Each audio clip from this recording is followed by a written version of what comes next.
day could really slip by when you're deliberately avoiding what you're supposed to be doing. Let me tell you something. Procrastination isn't the actual problem. It's just a symptom of a bigger problem or a struggle. The real struggle is anxiety. We put things off because of our fear of failure. All anxiety is just wasting present energy on future outcomes that we find undesirable. We put a lot of time and energy into procrastination. I feel like all of us are procrastinators. Yo, how y'all boys feeling? How y'all doing? How y'all coming? Feel me? Yo, how y'all boys feeling? How y'all doing? How y'all coming? Just.Breatheeee back in the chat, back with another banger, back with another amazing video for y'all. Today we're gonna be talking about procrastination. Feel me? I'm pretty sure all of us is used to this. All of us know what that is for the most part. I'm about to get y'all why we do the things we do and how to overcome that procrastination. So without further ado, let's hop straight into the video. Alright, so I feel like most of us is familiar to procrastination. If you're not familiar with the term, I'm gonna tell a story and you probably gonna be able to, click with it. So boom, back when I was in school, you feel me? I had this final paper due. We got the assignment 3 months in advance. I had to pick out our topics for it. Boom, I picked out my topic. In the 3 months, once I got the paper, I'm like, I'm gonna knock this out early. I'm gonna start doing some work on it early, so I don't gotta worry about it later. So I didn't do that. You feel me? Days went by, then weeks went by, and then months went by until it was a week left for it to be due. So then in that week, I'm like, I probably need to lock in on this paper. You feel me? This is the final paper. I should probably lock in. But guess what? I did not lock in. The days started to dwindle, you feel me? So we come to the day before the due date. I had some of it done, but it really wasn't nothing. It was just the first few words and the title, of course. That day, I was dedicated. I was dead set on doing most of the assignment, almost completing it. I pull out my Chromebook, my school Chromebook, and I get ready. But then I think, I'm like, hold on. I can't start too soon. I can't jump straight in. Let me go ahead and grab me some food real quick.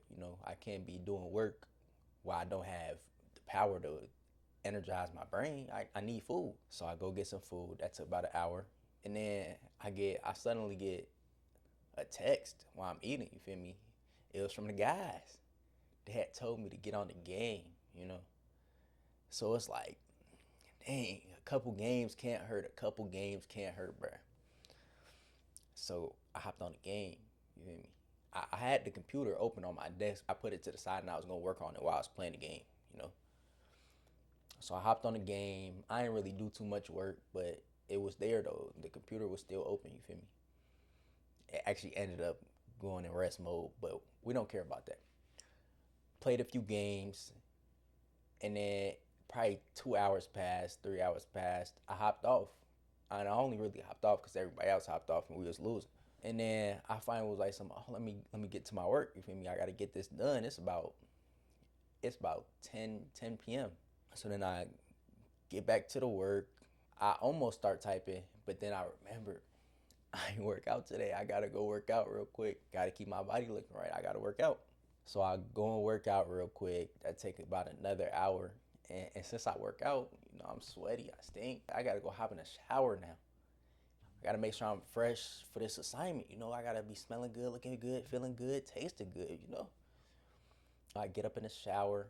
Another 45 minutes go by. And now, since I just got out the shower, I just gotta spend some time to lay in the bed while I'm clean. I gotta get on YouTube, watch a couple videos. I gotta do something. I can't just get straight into it. So that's what I do. I go watch a couple videos. Now it's about 12 o'clock, 1 o'clock in the morning, and I gotta wake up in the morning for school. So I'm thinking, man, there's no way I could complete a paper while I'm tired. There's no way. I'm gonna wake up early, get a little bit done before school, then go to school and work on it while I'm in school. So that's what I did. I went to sleep. Even though I had a little bit of troubles going to sleep, but I had ended up forcing myself to get to sleep. I wake up a little bit late, I'm not gonna lie. I couldn't do what I said, get a little bit done before school. And I go to school a little bit late. And while I was at school, You know, all the guys was there, all my guys was there. So I'm chopping it up for the most of the day. You know, staying lunch for a little bit too long. And I ain't really ever get a chance to open up my Chromebook and really get to that assignment. So I still only got the title done.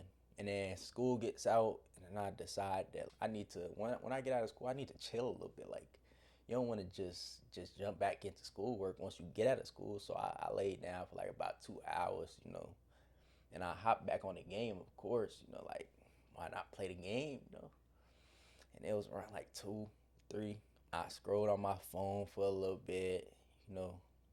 I ate some more food, and I took a little nap. You know, I got to be energized to do this paper. And then it come like 8 o'clock, 10 o'clock, and I'm like, dang, I didn't do nothing on this paper. That's tough. So now my mind is going like, I need to lock in, you feel me? It's getting to a point where it's like, if I don't do this now, it's not gonna get done. So guess what? Young and locked in, you feel me? I got to the desk, I got to my computer, and I got to typing, I got to going crazy, bro. I entered this crazy flow state, the real life flow state, and then somehow I came through, submitted it before the due time, and guess what? Young and got an A on it, you know? It was too easy. And that's exactly what procrastination is. Procrastination is when we avoid a task that we said we would do for no real reason, despite expecting the negative consequences that will follow. It may seem like it's irrational, like, why are we doing this? It's not smart. Why would we do something that we would expect to harm us? But truth be told, procrastination is actually a protective strategy to cope with conflicting motivations. It's our body trying to avoid tasks or goals that we see as threatening. When I realized that I needed to write that final, once I got it 3 months before, like, that's a stressful task. That's a whole bunch of work that I didn't want to do. So then my brain, it responded like it would to a real threat. My amygdala, it released adrenaline and mad hormones in response to that threat. It started that fear response. And when we get this fight or flight response, our body handles that response by just avoiding the task at hand, by avoiding the goal in totality. And to avoid it, all we do is just pick a less stressful task. Be that playing a game, be that just scrolling on TikTok all day, be that going shopping. We avoid tasks that invoke negative emotion, dread, incompetence, insecurity. Procrastination is predictable. It just makes sense. Why would our body want to do something that purposely put us in a state of anxiety? It's not shameful. Everybody procrastinates. Everybody. There's a switch that flips, a time period in which that fear of not getting it done overbears the fear of failing. So that's when we start to actually do the work. That fear of not getting it done is just too immense. So it overrides everything out. And once we get to it, the work is actually like, we're literally in the zone. The work just flows. We just don't enjoy the part where we're sitting there not doing any action, thinking about it. It's this thing called the self-worth theory. It's the paramount psychological need to be seen by others and ourselves as capable, able, and competent. The reason why whenever we talk about procrastination or discuss it, it's usually in a school setting. Schools and education systems, they're highly selective, highly competitive. They evaluate us. There's limited rewards. Only so many people can get A's. Only so many people get that 4.0, 5.0 GPA. More people want A's than you can reasonably expect them to get. And in these competitive environments, we tend to seek protection. Us not getting that reward, that recognition, it damages our self-worth. It's not just a grade on the line. In school systems, we need to be thought of as smart. If you major in math, you got to be good at math. If you major in business, then you should be good at business. And if you're not, that F that they write on your stuff, that big old F, you'll think of yourself as a failure if you don't do good. And that's the paramount need. So sometimes we will sacrifice those other needs as to meet the needs of our self-worth. Sometimes we think that our performance is equal to our ability.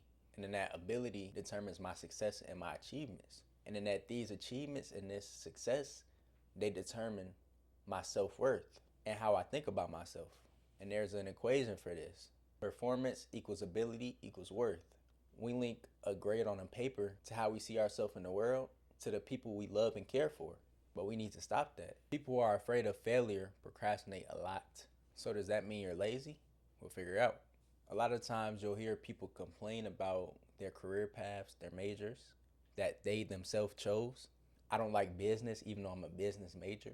Oftentimes we procrastinate about things that we love. We're fascinated about the topic, but once you done push the assignment back, once it's due in 2 hours, you're not loving it anymore. The topic is not fun. You're just trying to get it done. Historically in psychology, we used to think that if you really wanted success, then you should avoid failure. But it's not so straightforward.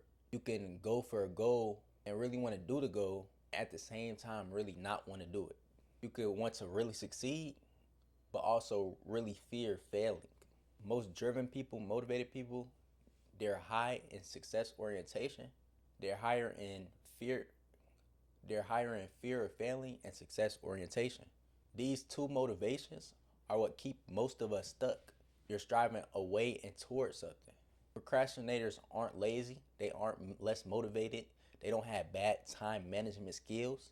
Although you may hear them use this as an excuse on their procrastination, all this feeling of stuckness is just two countervailing forces going at each other. On one hand, you're driven towards success, and on the other hand, you're strongly motivated to avoid failure. You know them nights when sometimes you're unable to sleep, but at the same time you're unable to work. Two countervailing forces. It's not self-sabotage, but rather self-protection. You're protecting your self-worth. You're protecting how you view yourself. We're protecting our sense of self, us being able, capable, and competent. And we're willing to sacrifice our performance to do so. Remember, self-worth is the paramount human need. Also, man, when I tell you procrastination is the best strategy for self-protection, it has a built-in excuse with it. Procrastination has a built-in excuse. So say you walking into a test, you feel me? A lot of the times you're gonna hear around you, or you yourself are gonna say, man, I ain't even studied for this. I only got 30 minutes worth of studying in. I barely got any sleep. You already are making built-in excuses for your failure. So even if you do fail, it's, I only got 30 minutes worth to study. I only did the bare minimum to get a grade. But if you do succeed, then you'll deem it as you being really smart. You'll deem it as your greatness. Procrastination as an avoidance and protection strategy is perfect. You can't lose with it. It builds the most impenetrable shield for our self-worth. Now I'm about to give y'all 4 ways to overcome procrastination. Number 1, first you need to set a concrete goal or a task. You need to have an eye on what you want, you feel me? If you don't got an eye, then you're just gonna be aiming at anywhere. It's gonna be aiming at any direction. Like a chicken without a head, you need direction. Number 2, you need to develop awareness on what is causing this anxiety. Understanding the roots of procrastination helps us weaken it, you feel me? You taking shield off procrastination. Being aware of our self-worth and other topics like that will weaken it. Sometimes it's not clear to see what's procrastination and what isn't, you know? You got approach motives and avoidance motives. Learning to cook a whole new recipe the night of your final, or watching a whole new movie or TV series the night of your final, that's obviously procrastination. But it's going on your computer looking at your emails, procrastination. It's going and completing easier assignments, procrastination. Sometimes procrastination is hard to identify. So we need to get a greater awareness of our tendencies and motivations, and that will allow us to be more likely to overcome procrastination. You need to cultivate an observer stance, breathe and ask yourself, what does this feel like? What am I experiencing? What am I thinking? Just breathe, bro. And then you can choose what you want to feel and what you want to go forward with. Next is change. You want to change your avoidance motivations to approach motivations. People think that, I'm not motivated, but that's just not the case. They're letting their fears dominate their brain. They're letting them dominate their approach motives. Think about it. There's a very good reason you signed up to be a business major. That's what you wanted to do. You took that class for a reason. There are skills that you wanted to learn so you could go forward with your career, and skills that you could take beyond school. But sometimes that procrastination, those avoidance motives, sometimes that fear, it closes off our brain to that long-term aspect of it. So we're not thinking about that. So it doesn't affect us. So we let that fear dominate us and keep us closed-minded. Motivation can only operate on us if we're thinking about it. If you're not thinking about it, it can't do nothing for you. You have to constantly think motivating thoughts. See yourself if you actually stop procrastinating and do what you have to do. See how that'll pan out in the next 5 years. Small baby steps go a far, far way. Small baby steps over 5 years, they compound, and you'll see yourself come up. Allow the reasons you want to do this task to predominate the reasons you may avoid it. Like, go ahead and literally write out a to-do list. You feel me? Write out a task list or a goal list on the things that you want to do. And every time you look at that, it's going to remind you of what you're not doing, and it's going to make you want to do it. Think about the end goal. Once you finish doing these tasks consistently for a certain span of time, think about the reward that you're going to be giving yourself. This is literally a service to yourself. And these goals, these tasks that you're putting on these lists, do not make them far-fetched. Make them small. You feel me? Make them very doable. If you have a hard time procrastinating, then don't make your goal to finish the semester with a 4.0. That's very broad. You feel me? Make more of your goals like do a homework assignment. Work out real quick. If you having difficulties working out, make it do 10 push-ups. You feel me? Half the time, the hardest part is just getting started. Once you get started, then you enter a flow state. Everybody know that flow state I'm talking about. Usually it takes about 5 minutes to fully enter that flow state into a task. So the hardest part is really just getting started. Once you get started, it's not that hard. We spend too much time and energy in the outcome, not actually putting it towards the work itself. Anxiety is frequently born not from the action itself, but from the inaction.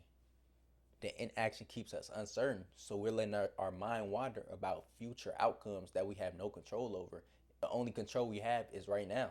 Procrastination isn't laziness, it's just a product of continuous negative emotion. And that creates other byproducts: guilt, stress, depression, and even may cause some physical ailments. Number 3, move nearby distractions. If you know that the phone is distracting, then do not have it by you while you're trying to do work. Do not have it by you while you're trying to work out. Turn it off, put it in another room, give it to somebody else, get rid of it. If you know you're going to hop on the game, take the internet off the game. Unplug the Ethernet cord, unplug the game, and get to work.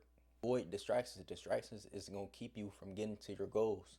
If your shorty want to come over and you don't got the stuff that you're supposed to do done, tell her no, she can't come over, bro. You got to be assertive in your goals. He or she does not care if you get your goals done or your tasks done. That falls on you and you alone. And you will be the only person dealing with the consequences of not completing these tasks or goals. So if he or she is begging you to come over, knowing that if he or she is begging to come over and you know you got stuff to do, say no. Number 4, forgive yourself if you do fall back into procrastination. Procrastination is going to happen regardless of how many fixes you come up with. We're not perfect. Sometimes we do fall back into our old ways. But the point is to make sure you recognize that you fell back into your old ways and fix it. We don't fall back into our old ways and keep on going back down the wrong stream. We make sure we level up and recognize the bad that we're doing and get it together. While you're at it, journal the whole time while you overcoming procrastination. Write down your feelings. Write down why you're getting anxious about the task that you're doing. Write everything down. Write all your emotions down. I really highly value journaling. Just pick up a book and write down your emotions, bro. It's not that hard. Just go ahead and do it, man. And then review what you're writing. That'll help you better understand yourself and help you acknowledge the anxiety that may be going on back in step 1. Now, for the most part, we just been talking about one type of procrastination, but it's 2 types. We've been talking about short-term procrastination, but there's also long-term procrastination. That long-term procrastination is what really can hold you down and make you feel stuck in life. This long-term procrastination is one with no deadline. It's more so personal goals and the soul's wants. Short-term has deadlines. Long-term is more so entrepreneurial. It doesn't have any deadlines. If you want it done, then you have to go and get it done. It's not going to be no consequences that you face if you don't get it done. So short term is more like doing your laundry, doing your homework, doing tests. The school system has a lot of short term procrastination going on. That's why you hear about it the most. But long term, it's more so your passion, your desire, what the soul wants and needs. Like if you are artistic, creating art, maybe doing music, maybe starting your own business, doing hair, doing lashes, stuff like that. Those don't have a deadline, so it's on you to get started. These goals and tasks, they're the ones that are truly important to us. Ones that aren't just simply assigned to us, but ones that we picked based on our personal goals and interests. These are the things that we're fascinated by. So you may ask, why can't we get done the things that our soul wants? Before, for the short-term goals, the fear of us not getting it done at all motivated us to actually get it done. You feel me? If we don't get this done, then there's going to be a consequence. We're going to get an F on that test. We're going to fail. Something's going to go wrong. We're going to run out of clothes, be it anything. That motivated us to actually get the tasks done. But this is something that doesn't activate that fear. We could put this off forever with no real consequence. And because we're so passionate about this topic, about this goal, we want to perfect it. We want to put 110% into it so we can get a 110% outcome. We want this to be perfect. And since we want this perfect, we feel that we can't work on this task if we're not feeling 100%. We can't do this goal if we're not rising up to the occasion for it. Like if our body, if we feeling a little bit tired, if we're just a little bit irritated, if the day is not going the best, then we'll push this goal back as to not put mediocre effort into something that we really want to be something great. And we'll delay this project or this goal until we have more energy to do it, until we're feeling better. And let's be honest, in life, you're not always going to feel good. So we can't keep on delaying our goals and aspirations since we're feeling a little bit bad. And this is bad because these goals and aspirations, they're literally our soul's calling, and we can't even pick up the phone for them. We're not even trying to get into it. And some of us have our phone on D&D, feel me? We're not even seeing ourselves be able to do these goals or these aspirations that we dream of, just simply because our self-image and our self-worth are not there yet. You don't see yourself as being this CEO of your own company, this businessman. You don't see yourself as that because your self-image is too low. I got a video before on self-image, going in depth on it. Us perfectionists out there, we tend to procrastinate a lot just because we want things done perfectly. We've internalized the standard of perfection, so we want to give our 110% into everything and make sure our outcome is beautiful. And if we can't put all our energy into it, if we can't put our best effort into it, then we'll rather just not do it. And my advice is just start. Just think, I'm only going to do this activity for 10 seconds and I'm done. Think, I'm only going to do this task for 5 minutes and then I'm done. After that 5 minutes, you're going to enjoy yourself. You're going to get in the zone. You're going to be there. You're going to be there and be square. And even if you only put in 5 minutes into a small task, if you consistently do that every day, that's going to compound. And this is going to keep on growing. This is going to keep on growing. And then the growth that you are going to see in like a year span is going to be of a whole different magnitude than you ever seen before. Y'all, please remember, anxiety is frequently born not from the action, but the non-action. Y'all boys stay smooth.